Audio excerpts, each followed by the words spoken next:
बच्चों, हम आपकी पाठ्य पुस्तक कृतिका का चौथा अध्याय माटी वाली पढ़ चुके हैं। आज हम इसका तीसरा भाग पढ़ेंगे जिसमें कि हम इसके प्रश्नोत्तर करेंगे। तो बच्चों, हमने पहले और दूसरे भाग में पढ़ा था कि किस प्रकार से टिहरी शहर में एक माटी वाली होती है जो कि बहुत गरीब होती है। वह घर घर जाकर के मिट्टी डाल कर आती है और उसी से उसका काम चलता है। उसका पति होता है जो बहुत ही बूढ़ा और बीमार होता है। अब जब टिहरी बांध बन रहा होता है उससे पहले ही उसके पति की मृत्यु भी हो जाती है। लेकिन जब टिहरी बांध बनने के कारण लोगों का पुनर्स्थापन किया जा रहा होता है, पुनर्वास किया जा रहा होता है, तो माटी वाली बेचारी बहुत परेशान होती है क्योंकि उसके पास ना तो कोई ज़मीन होती है ना ही कोई पैसा होता है, तो वह क्या करे। तो यही हमने इस पाठ में पढ़ा है। इस पाठ के द्वारा विस्थापन की समस्या पर प्रकाश डाला गया है। तो चलिए बच्चों, अब हम प्रश्नोत्तर करना प्रारंभ करते हैं। प्रश्न 1, शहरवासी सिर्फ माटी वाली को नहीं उसके कंटर को भी अच्छी तरह पहचानते हैं। आपकी समझ से वे कौन से कारण रहे होंगे जिनके रहते माटी वाली को सब पहचानते थे। पूरा शहर ही माटी वाली को जानता था, चाहे किराएदार हों और चाहे बच्चे। इसके क्या कारण थे? इसका उत्तर है, माटी वाली टिहरी शहर में अपने गांव से हर दिन सवेरे चलकर आती थी।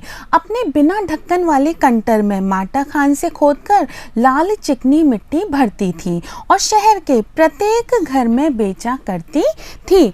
उस मिट्टी से ही रसोई में चूल्हे की लिपाई पुताई होती थी।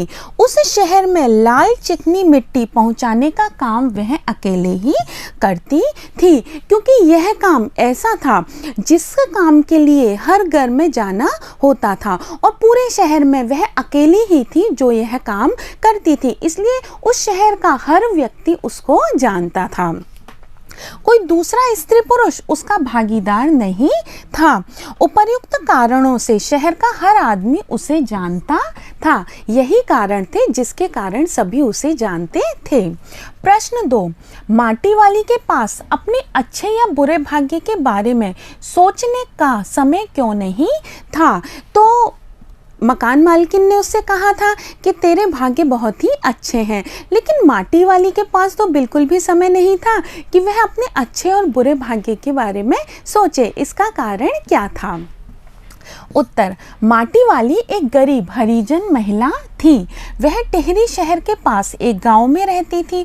उसके पास कोई खेत या जमीन नहीं थी। वह बहुत गरीब थी, ना उसके पास खेत था ना उसके पास जमीन थी। उसका पति भी वृद्ध और बीमार था। उसे माटा खान से मिट्टी खोदकर टिहरी के लोगों के घरों में पहुंचानी होती थी। बदले में कुछ पैसे तथा रोटी मिल जाती थी और इसी से वह अपना गुजारा किया करती थी।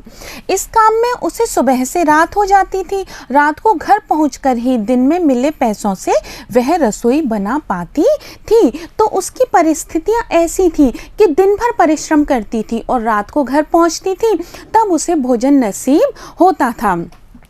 इन परिस्थितियों में उस गरीब मेहनती वृद्धा के पास अपने भाग्य के अच्छा होने या बुरा होने के बारे में सोचने का तो समय ही नहीं बचता था।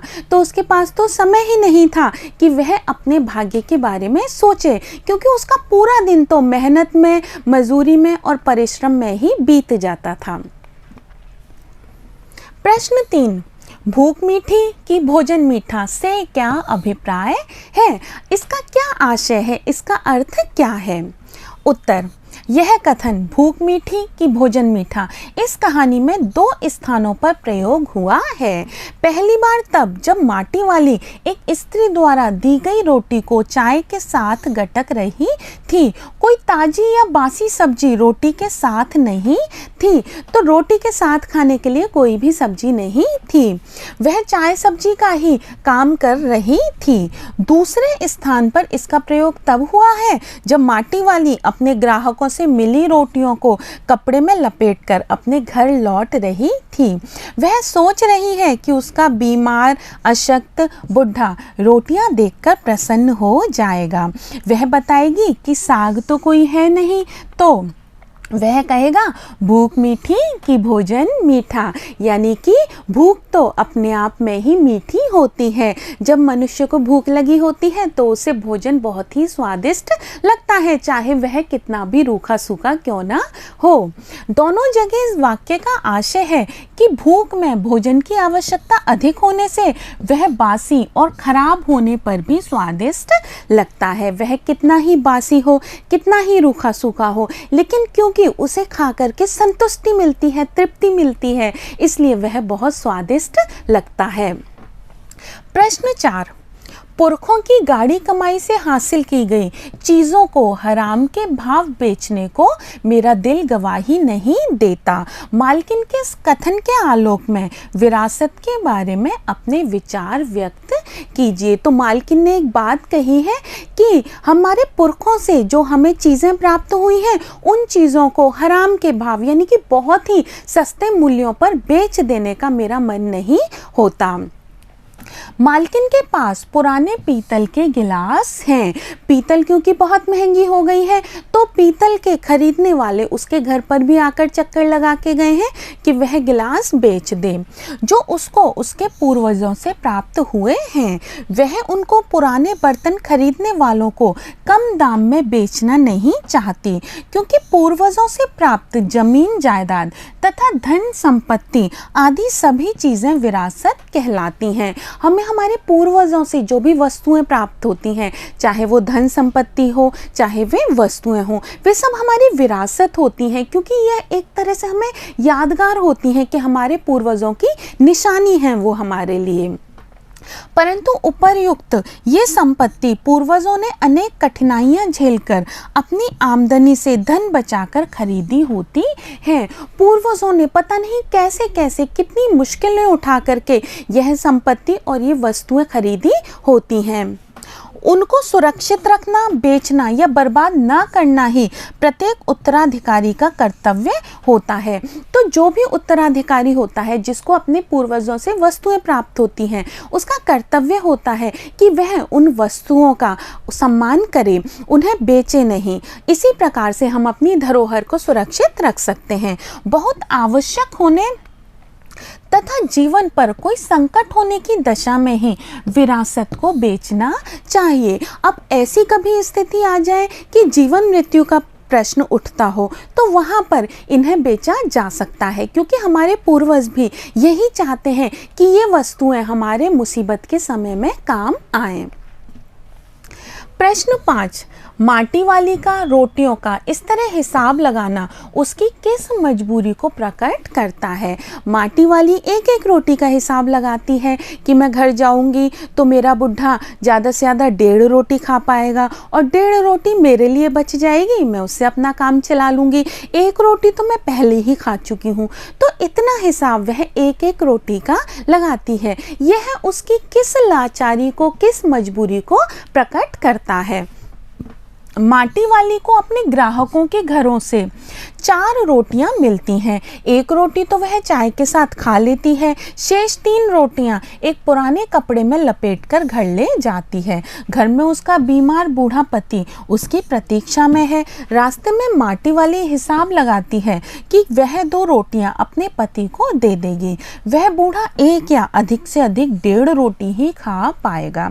वह बीमार रहता है और उसे भोजन पचता नहीं है। शेष रोटियों से उसका काम चल जाएगा। बची हुई रोटियों को वह खा लेगी। माटी वाली के पास कोई खेत या जमीन नहीं है, उसके पास अपना कुछ भी नहीं है। आमदनी का और कोई स्रोत नहीं है, आमदनी आने का और कहीं से भी कोई स्रोत नहीं है। घर में दूसरा कोई कमाने वाला भी नहीं है। उसकी यही मजबूरी उसे रोटियों का हिसाब रखने को विवश करती है। इसी मजबूरी के कारण वह रोटियों का हिसाब रखती है। प्रश्न 6, आज माटी वाली बुढ़े को कोरी रोटियां नहीं देगी। इस कथन के आधार पर माटी वाली के हृदय के भावों को अपने शब्दों में लिखिए। तो माटी वाली मन ही मन में सोचती है कि आज मैं अपने बुढ़े को कोरी रोटियां नहीं दूंगी। वह रोटियों को देखते ही उनको खाने बैठ जाता है, तो उसका मन करता है कि आज मैं उसे अच्छी तरह से भोजन कराऊंगी। उत्तर, माटी वाली के पास केवल 3 रोटियां हैं, कोई ताजी या बासी शाक सब्जी नहीं है। इनमें से 2 रोटियां वह अपने बीमार अशक्त वृद्ध पति को देना चाहती है।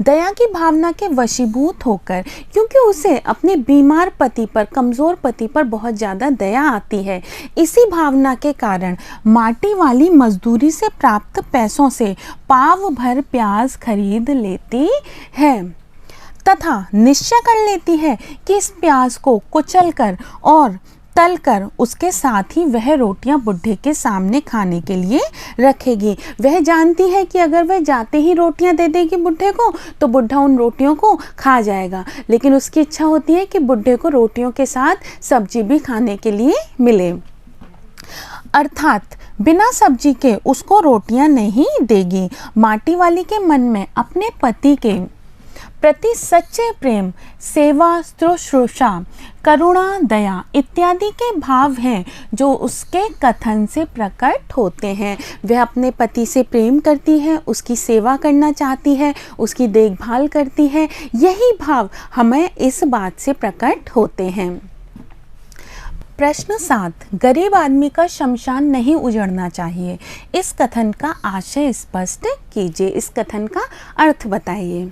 उत्तर, टिहरी बांध का पानी भरने से शहर डूब रहा है। सबसे पहले शमशान डूब गया है।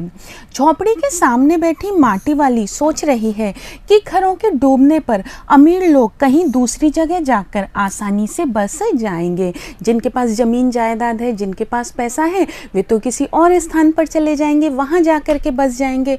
परंतु गरीब आदमी कहाँ जाएगा? इस शहर में उसका कोई घर नहीं था, बस शमशान ही तो उसका अपना था। उसके डूबने पर, उसके उजड़ने पर उसको कहीं ठिकाना नहीं मिलेगा कि अगर शमशान भी डूब गया तो वह कहाँ पर रह पाएगी, उसे कहाँ पर ठिकाना मिलेगा। मरने पर उसे अंतिम संस्कार के लिए 2 गज ज़मीन भी नहीं मिलेगी। जब उसकी मृत्यु हो जाएगी तो अंतिम संस्कार के लिए उसे थोड़ी सी ज़मीन भी नहीं प्राप्त होगी। प्रश्न 8, विस्थापन की समस्या पर एक अनुच्छेद लिखिए। बच्चों, विस्थापन की समस्या के बारे में आप जानते हैं। इसके ऊपर आपको एक अवतरण लिखना है, एक अनुच्छेद लिखना है। उत्तर, विस्थापन का तात्पर्य है अपने स्थापित स्थान, जहाँ पर आप रह रहे हैं, अच्छी तरह से स्थापित हैं, बने बनाए घर को छोड़कर किसी अन्य स्थान पर जाकर रहना। विस्थापन के कारण है पहला कारण तो प्राकृतिक होता है, यानी कि प्रकृति के द्वारा बनाया हुआ होता है कि प्रकृति कभी बाढ़ ला देती है, कभी अकाल ला देती है, जिसके कारण कि लोगों को अपने घरों को छोड़ करके जाना पड़ता है। तथा दूसरा मानवकृत, लेकिन मानवकृत मनुष्य द्वारा बनाया हुआ विस्थापन भी होता है। नदियों में आई भयानक बाढ़, भूकंप, तूफान आदि के कारण बस्तियां उजड़ जाती हैं। बहुत सारे लोगों को घरों को छोड़कर जाना पड़ता है। मानवकृत विस्थापन में गलत राजनीतिक निर्णय कारण बनते हैं। जब राजनीति में गलत निर्णय ले लिए जाते हैं तो उसके कारण मनुष्यों को विस्थापित होना पड़ता है। गंगा पर टिहरी बांध बनाए जाने के कारण प्राचीन टिहरी शहर उस जलाशय में डूब गया है।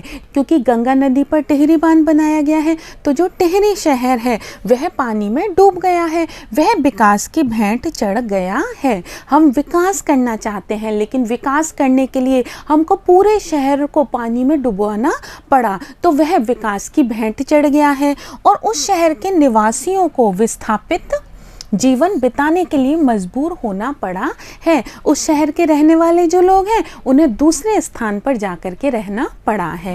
यद्यपि इस स्थिति में सरकार उनको आर्थिक मदद प्रदान करती है।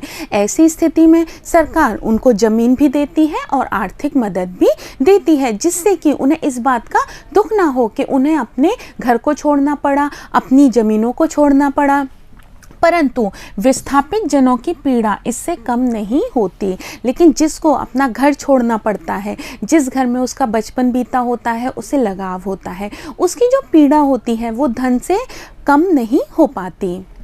अतः कोई भी राजनीतिक निर्णय खूब सोच विचार कर लिया जाना आवश्यक है।